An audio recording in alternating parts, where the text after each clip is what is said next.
Okay, here we go.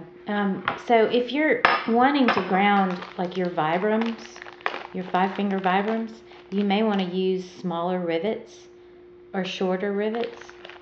That's just a thought.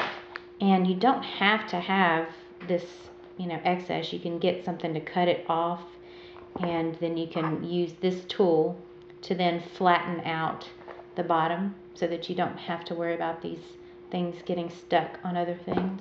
Like if you're using it on running shoes, you probably don't want these on there. But these are my work shoes, so I don't plan on running in these. So let me just show you real quick how I did it. I'm going to add another couple more rivets to this shoe here, and I just made a hole. You want to make a hole.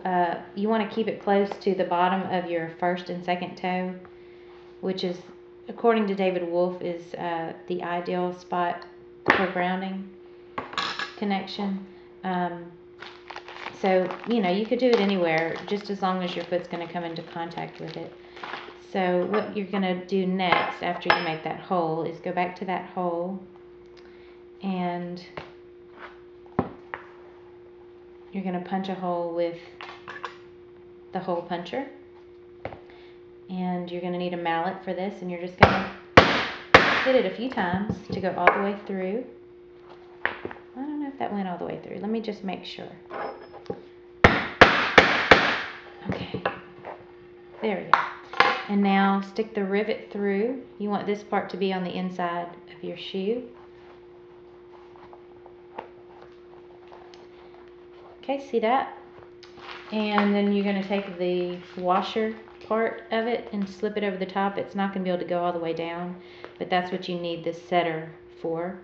You're going to line the hole right on top of it there with the washer on top, and then you're going to hit it a few more times.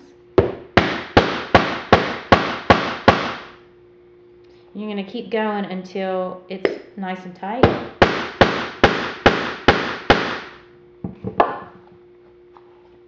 You don't want it to be too tight though, because then your foot might not actually touch. There. And I don't know if you can see this. Let me see if I can zoom in a little bit on that. That's the inside. That's the outside.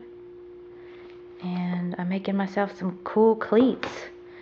So if you want to try it at home, and if you want to test it, maybe you might need like a voltage meter or something, a grounding device that can check and see if you are grounded. A ground tester, I think, is what one of the things is called. But anyway, so you need a setter, you need a hole punch, you need maybe an ice pick, you need some rivets, you need a good mallet, and I used a chopping board to do it all on. I think that's about it. And you're going to need some good old shoes that you can experiment with. And this is just one of the ways that you can ground your shoes. I'm not 100% positive that this is going to work, but I think it will. As long as it's copper or some kind of metal that is going to be a good conductor, and as long as you're barefoot or your foot is actually going to contact those rivets, you might be able to cut a hole in the bottom of your sock maybe, or buy those silver socks online. I don't know where you can get them from, but you can do a search. All right, thank you for tuning in. See you soon.